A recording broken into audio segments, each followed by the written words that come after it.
Out There Media Group presents Out There Radio, a weekly journey into the world of the occult, conspiracy theories, counterculture, and the bizarre undercurrents of the human psyche.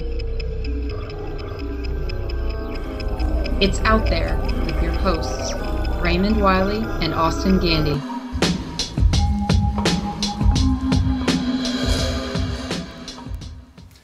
Welcome to episode 57 of Out There Radio. My name is Raymond Wiley. And I'm Austin Gandy, and we're here to bring you your weekly dose of occult, esoteric, conspiracy, paranoid randomness. Countercultural expansionism. Mm-hmm. I'm running out of words. The undercurrents of the human psyche. You're always better at this than me. That's okay.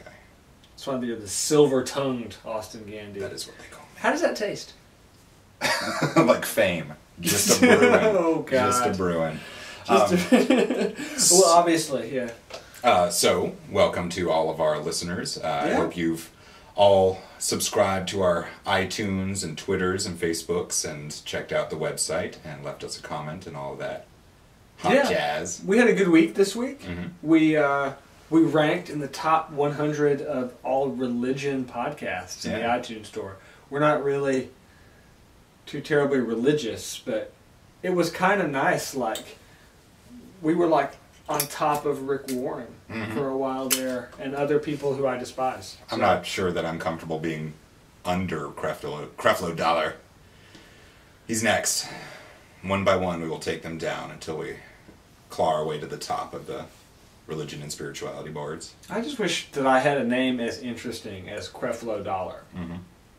Now, why you would want Reverend Dollar like preaching at you every week, I don't know. But I mean, it is Georgia. He is from here in Georgia, right?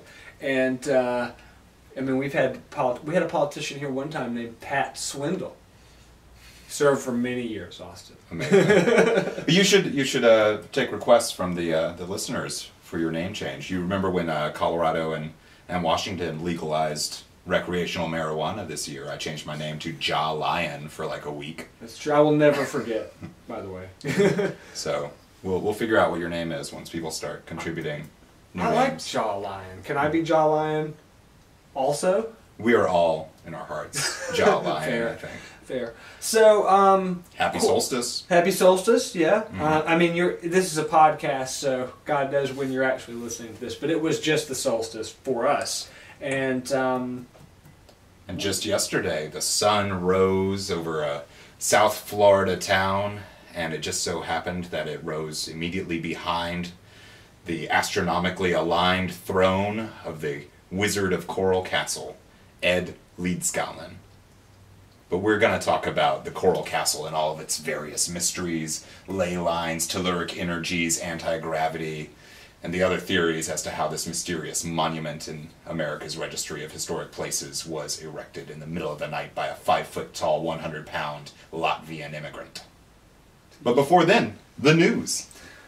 Great monologuing, Austin. I really liked that. Mm-hmm. A lot of news this week. Okay, we talked a little bit about the NSA, Project Prism, this sort of stuff last week, and we've got even more juicy conspiracy fodder for our listeners this week as well. So I wanted to call him William Hastings because of the Battle of Hastings, and William the Conqueror, but what's his actual name? Michael Hastings. Michael Hastings. This is the pot that is currently boiling over on the internet.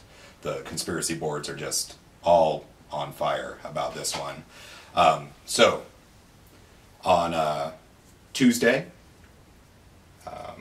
June 18th, I think, Michael Hastings, a reporter for Rolling Stone and BuzzFeed, at about 4:20 in the morning, crashed his Mercedes into a car in his Mercedes into a tree in Los Angeles, and it caught fire and he died. Yes, and this is the same reporter that ruined the career of the Supreme Commander. I love this title. This is a total military title, right? The Supreme Commander McChrystal was his name? Yeah, Stanley McChrystal. Stanley McChrystal, who was like commander of our forces in Afghanistan. He wrote some sort of expose. I think it was for Rolling Stone, that ruined the general's career a few years ago. I mean, it wasn't exactly like he was blowing the lid off anything. He was just kind of sitting around just chatting with these guys, and it was like General McChrystal and some men in a unit that I think Michael Hastings was embedded in, and they were just kind of talking about President Obama and Vice President what's his face? I vividly remember the article. I remember the article. It was like as they were drinking Bud Light limes, and I think that was your first tip off that something might not be good with the top command. You know, once the officers drank the cognac or the good whiskey or whatever, but now the Supreme Commander drinks Bud Light lime, apparently. So, but that was not where the story ended. You know, this is obviously. Great move for any journalist's career, right? And if you can knock down the top general, well, you're good in my book, at least, right? It'd be like taking down General Westmoreland in the middle of the Vietnam War, or something like that. But he's died. He has died. He may have been accidented. That is the scuttlebutt on the internet. Can we say that on YouTube? Scuttlebutt. Scuttlebutt. I mean, it's very vulgar, but I think we'll be okay.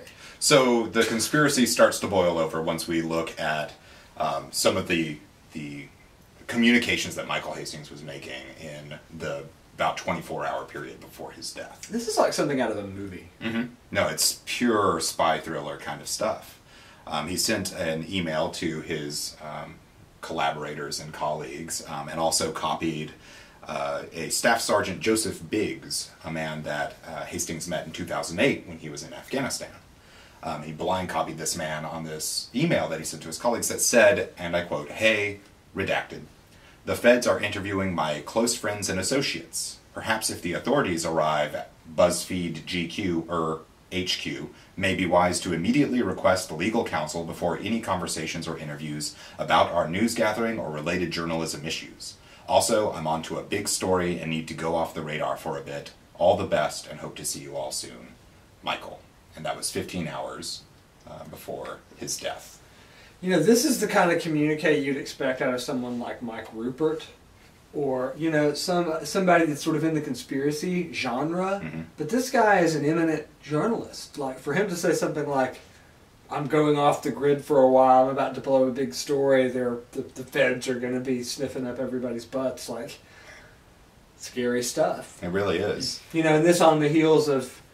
I mean, William Snowden, who we were talking about last week, he's been charged with espionage. Yeah, I believe now. So you want everybody to be William, don't you? What? Did I? Oh no! What? What's Snowden? What's Snowden's first name? Edward. Well, they're all English kings.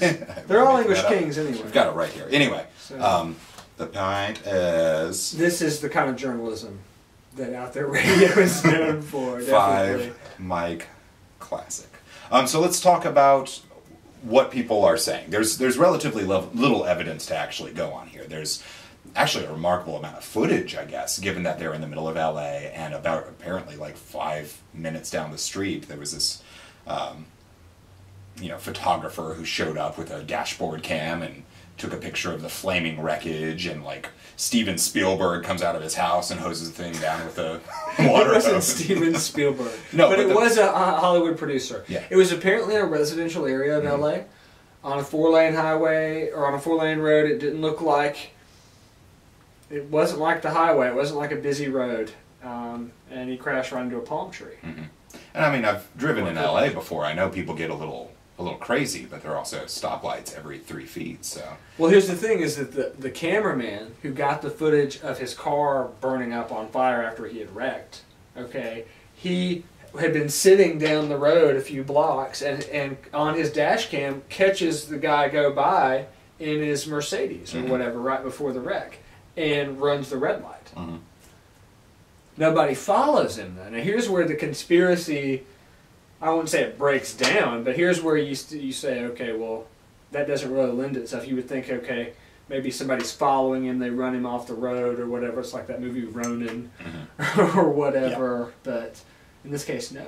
Right. Nobody appears to be following him. And there's a lot of misinformation out there right now. I mean, it's hard to tell what's true and what's false. A lot of people are reporting that there were no skid marks, and they're looking at that as some kind of signal that there was a mechanical problem with the car, and a lot of people are jumping to this whole Princess Diana kind of angle of like maybe it was this thing that I just recently learned about the term Boston brakes. Have you ever...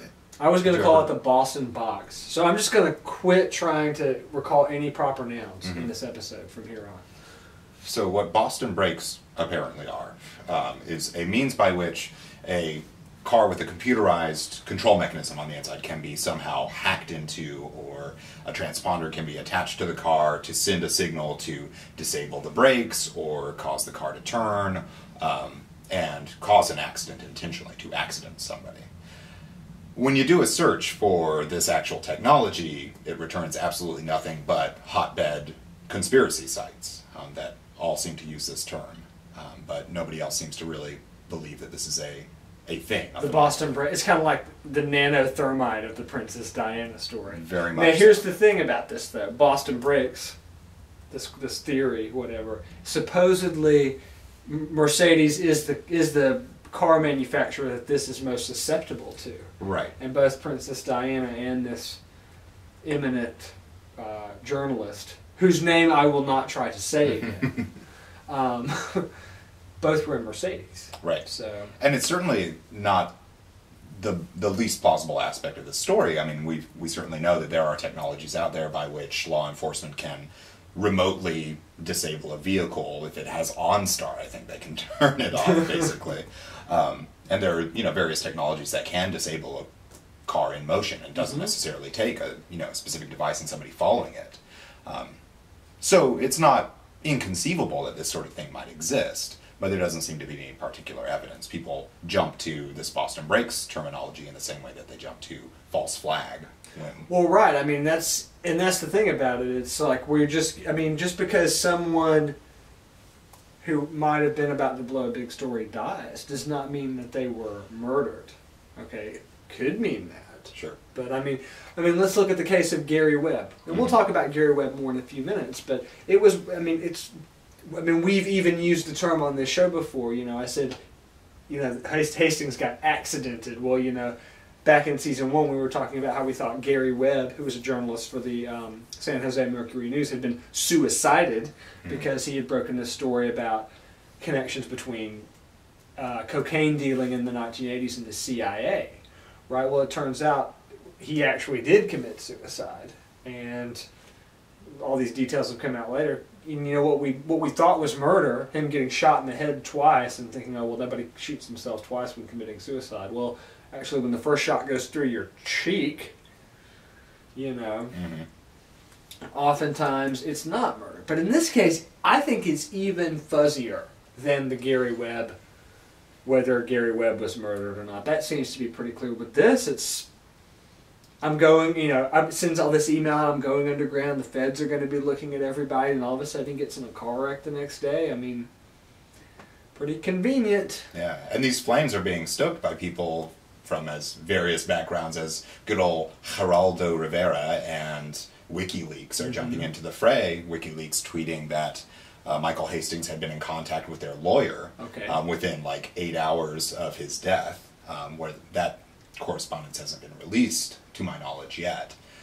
But everybody is asking these questions like it's I think Geraldo said something like it's hard to forget that this is a man who ruined the career of a 5-star general in Afghanistan, and so on and so forth. So they're asking the question, and there may not actually be a question to ask here. Certainly, when somebody's emitting correspondences that indicate that they're onto something big and then they die, it does make one naturally kind of suspicious and paranoid, but there doesn't necessarily exist a connection between the two things. It could be completely correlation.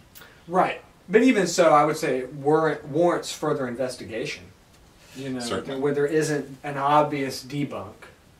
And we're going to talk about Coral Castle tonight, and that's another one where there's not an obvious debunk, and I think that's good because a lot of what we've been doing this season has been sort of more skeptical, I think, than what people are used to. But I'm going to say, just for the record, though, that the spokeswoman for the FBI in this case is not particularly helping the fires die down by saying the FBI can neither confirm nor deny that they were investigating Michael Hastings prior to his death. well, I can neither confirm nor deny that the FBI just offed a major journalist last week. I mean, who knows? So, And it's not even an election year. yeah, this is way off cycle for them. We'll be right back. And it's good to be back, because Yeah. we're going to talk about something that people have actually been requesting for a very long time. Have they? Yeah. Oh, yeah, you're right. The fans have been screaming for us to cover the Coral Castle case. I remember now, yes. Get to the bottom of this mysterious artifact. Well, if I can get any of the names, places, or dates correct. And this is not We'll an be easy doing one, because the name we're talking about is Ed Leedskalnin. Leedskalnin. So, what is Coral Castle? In Well- Homestead, Florida. Austin, you've been there. I have been there. There is this monument just rising from the oolite sedimentary rock of South Florida, where this strange substance composed mostly of fossilized coral kind of comes together under the very thin topsoil of Florida, and just rising almost like natural formations from it is this walled-off enclosure, grounds erected by one man, a Latvian immigrant between the years, 1912 and 1923. Okay. Dates are up in the air on some of this. So, my experience of this Coral Castle was driving all the way down to the Everglades. I mean, we're talking the very bottom tip of Florida here. And you come up, you pull up into a parking lot, and you just see just kind of it's just a coral wall. And there are these, strange curved forms kind of poking up over the top of it. And you walk through this little gift shop that's selling Billy Idol merchandise and books about magnets, and the various gewgaws and doodads that one can pick up only in Florida. But one comes through that, and you're greeted by a 5-foot-tall little a cardboard cutout of this very pinched face, mean-looking little man by the name of Ed Leedskalnin. And you press a little button, and he will introduce himself, a little recording off like a wax cylinder or something. Will tell you about Coral Castle and the various things he did to create it. He credits his creation to understanding levers and basic engineering and magnetism. And then you're expected to walk down the place to the rock gate, which is this multiple-ton coral door that's just kind of, I guess, what do they call it, cantilevered, that once upon a time rotated on a little axis, and you would come through it to enter into Coral Castle. It's not currently operational because I think you could probably crush small children very easily. So this is a massive structure. It's huge. 1,100 tons of coral limestone oolite, as you called it earlier.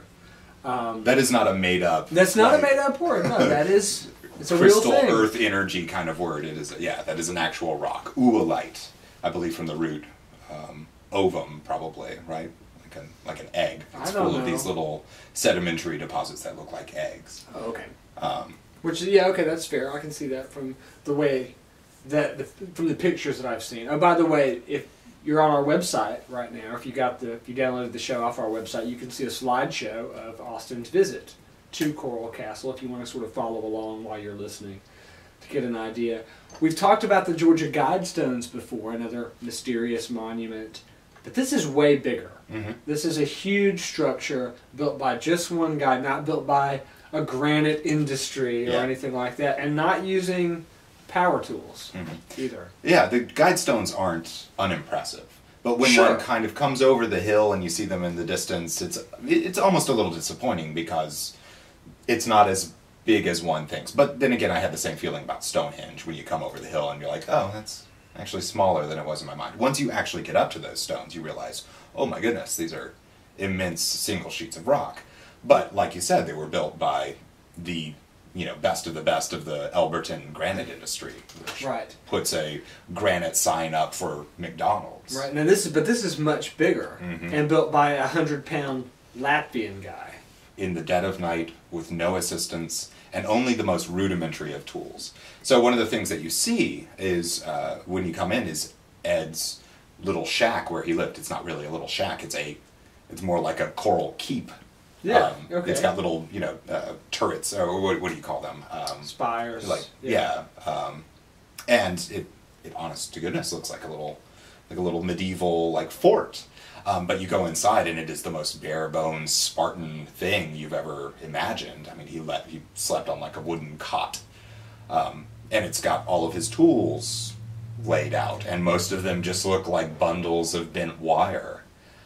Apparently, he used kind of a pulley system, a drop chain kind of mechanism to move some of these rocks. But no one's exactly clear how he managed to do that, because we're talking about immense chunks of very heavy material. 25-ton blocks. Mm-hmm. And some of them immense, too. There's one of the things that's important to note about the site is it's not only just large rocks, they're also very precisely placed. There's a North Star, a Polaris telescope, which when the North Star is in the sky at night, you can look up from a particular space where you stand in the midst of the grounds and you can see the North Star straight through it. Doesn't that remind you of the Guidestones? Very much so. Exact same thing with the Guidestones. Yeah, this desire to align things with celestial bodies is a common feature among these megalithic structures, ancient or modern.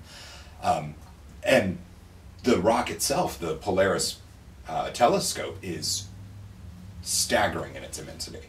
It is very difficult to imagine a single man working in the dead of night, unassisted, lifting and moving this thing and putting it into such precise arrangements. By himself. By himself. It raises a lot of questions about his methods and what tools he used and what engineering principles he was aware of. And that's the mystery. Mm-hmm. That's what makes Coral Castle so interesting, is that there's very little explanation for this. Well, I would say that there are two mysteries in the Coral Castle.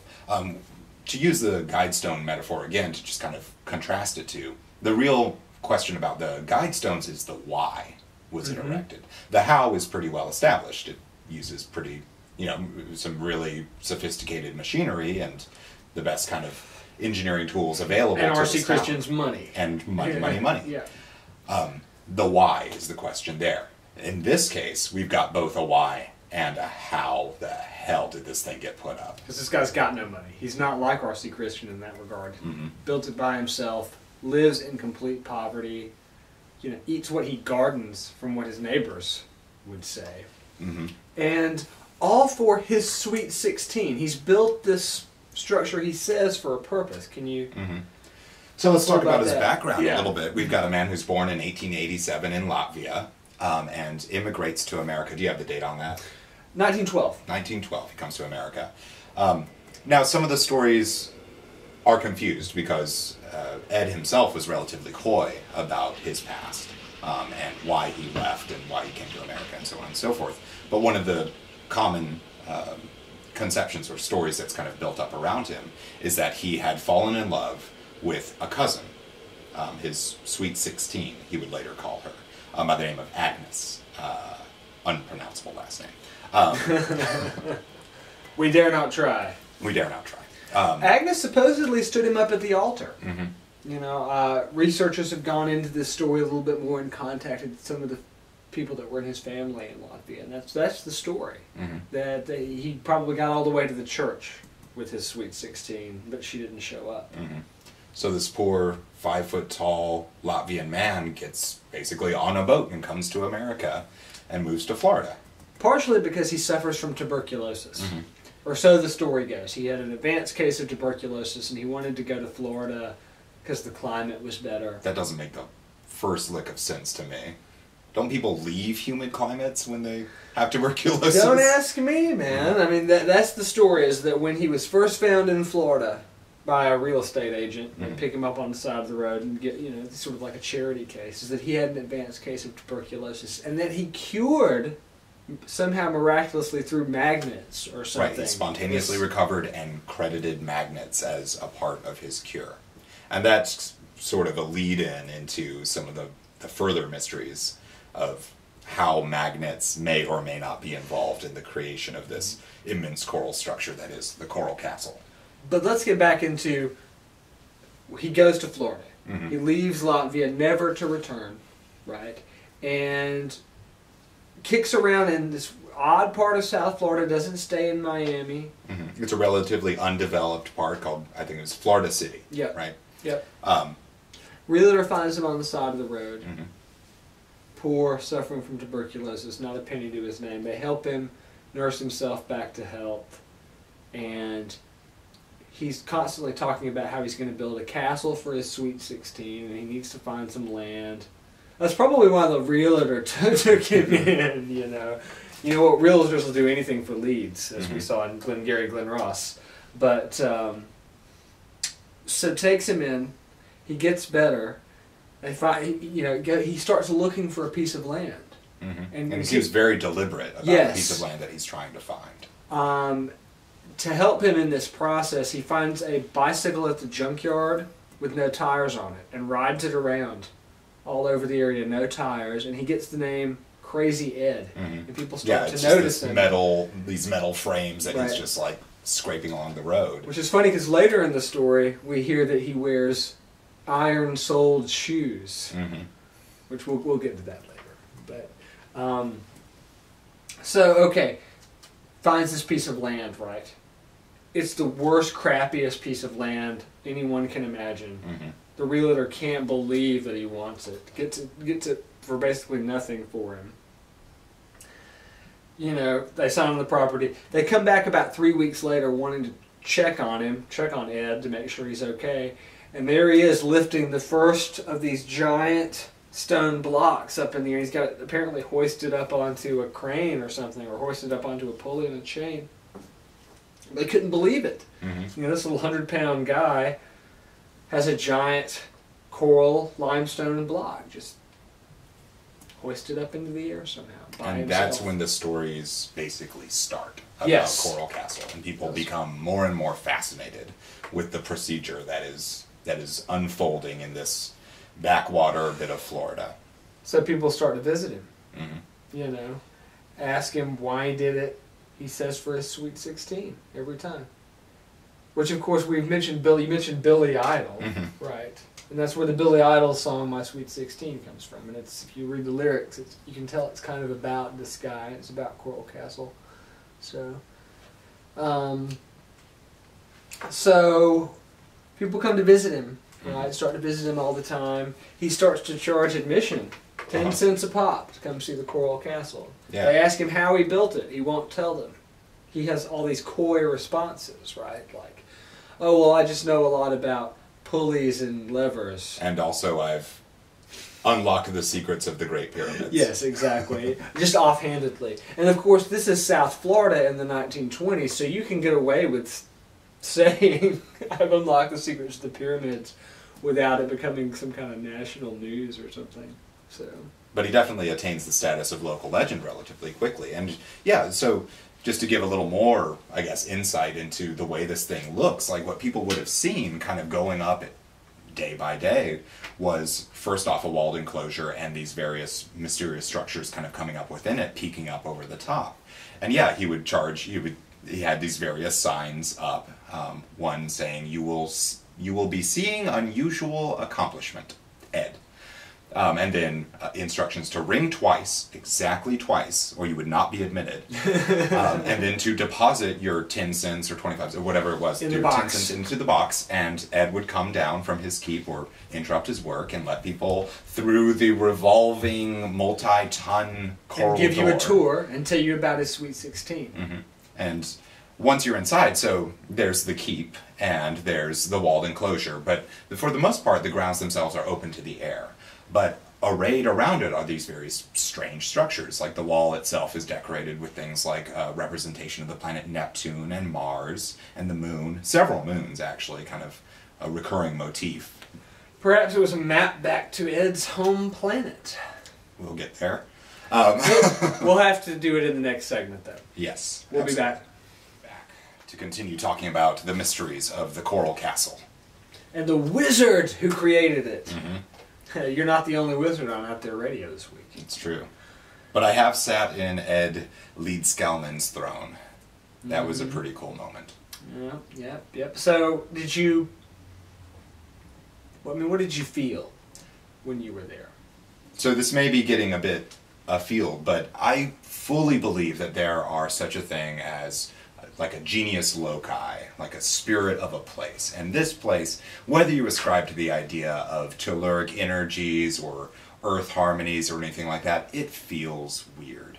And part of that is the purely visual effect of looking like you're on the set of Nude on the Moon. Which was a B film. That was filmed at Coral Castle. Yes, but it really looks like a science fiction kind of thing. Like the coral itself obviously looks not of this world. It's got that strange, kind of reticulated structure, and it's full of holes, and everything that's erected there is made of it. All the tables, all the chairs, the large dolmen that's shaped like Florida. I mean, everything is constructed out of this oolite material. Who is this guy? Who says, okay, I'm going to immigrate to another country with no money and make a castle out of coral using parts from the junkyard? Only in America, Austin. That's true. This is an all-American kind of story, isn't it? But who was he? Time traveler? Extraterrestrial? Alien, yep. Mm-hmm. Interdimensional being? Possessor of some kind of ancient druidic / Yucatan / Egyptian architectural meta-magical technique? You got a book that said that. That was sort of... Mm-hmm.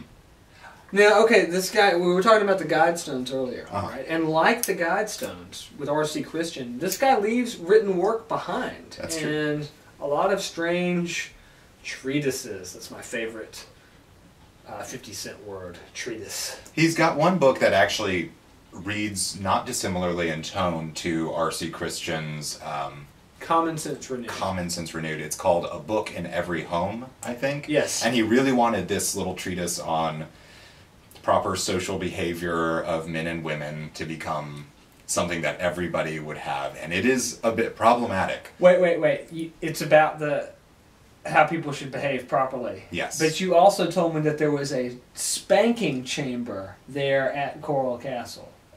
Poor Ed had various ideas about his future at Coral Castle, and as we've said before, he fully believed that at some point his Sweet 16 would come and join him in his absurdist, psychedelic Coral Castle kingdom in Homestead, Florida. Oh, we haven't talked about the move yet, so we'll get right back to that. But he fully believed that she would come and even bring the mother-in-law. He had erected something called the mother-in-law's chair, which is the most uncomfortable seating surface in the entire Coral Castle structure, to encourage her to not linger too long. To F off. But there are some very sweet, there are beds laid out, constructed of coral. They are not the most comfortable things I've ever laid on. Of course, I laid on those too. There are beds laid out. There are 2 thrones, they're actually very sweet. They're these 2 kind of rocking, moon-shaped chairs that kind of cradle each other. You could sit and look directly at your Sweet 16. It's romantic. Yeah, sip some Florida orange juice with her or something. Right. So he had this whole idea of what was going to happen. But let's talk about, not only does Ed Leedskalnin erect Coral Castle, then he moves it. He moves it. So, why does he move it?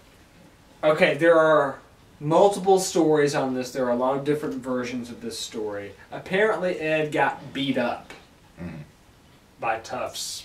I don't know how there are a bunch of toughs near the Florida Everglades in the 1920s, but whatever. This story often comes packaged with the idea that Ed was submitting a patent. Yes. For a device that I believe he called the perpetual motion holder. Which is what he said was the only major powerful tool that he had used to build the castle with. Let's just let that sink in for a second. He was trying to patent something called a perpetual motion holder,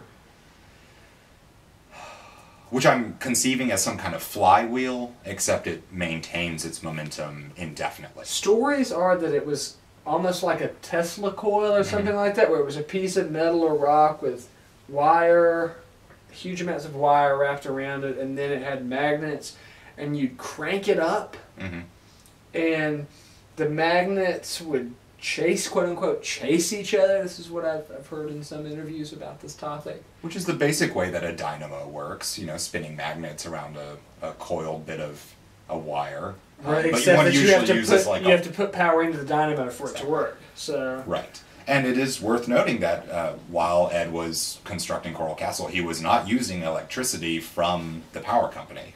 He has a device that is believed to be, or claimed to be, his means of generating electricity and apparently powering his radio as well.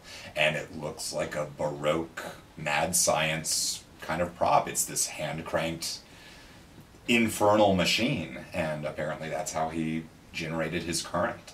he was a steampunk time traveler, I'm telling you. Faux show. Okay, and here's the thing. If you're a time traveler, Austin, you've got, you're stuck in the past, okay? You're supposed to not pollute the timeline, right? Because of the temporal accords or whatever. This seems like a relatively major violation. So, what do?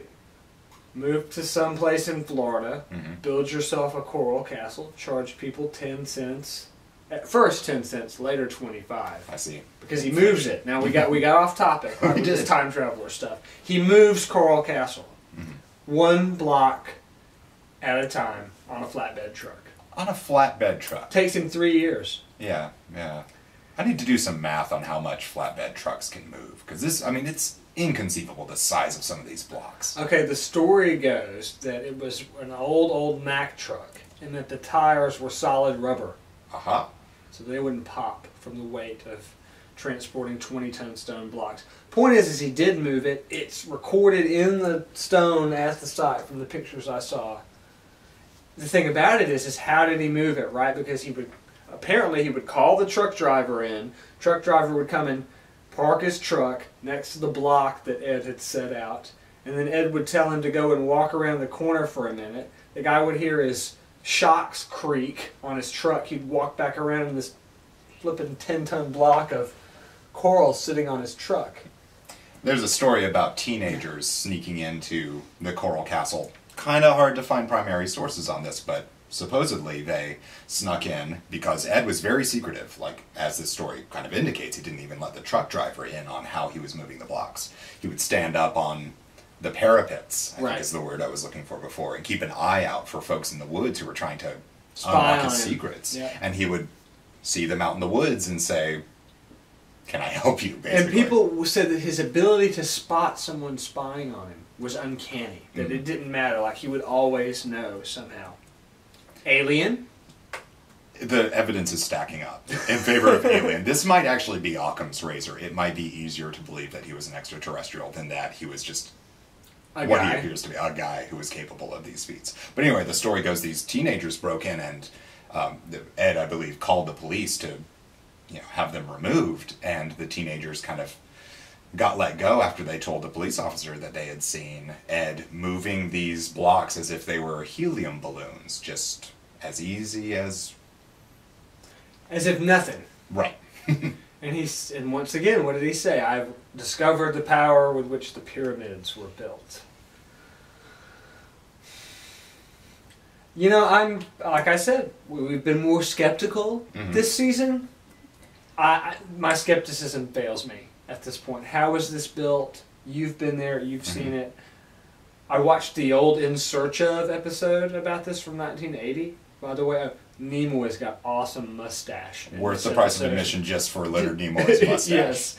But you watch this In Search Of episode, and they go to a local quarry and try to get the quarrymen to cut them out a block roughly of the size of one of the stones at Coral Castle.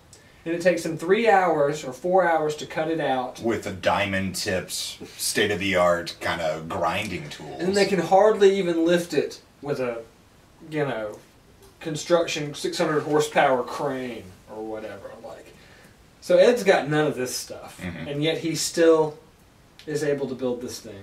It took him a long time, but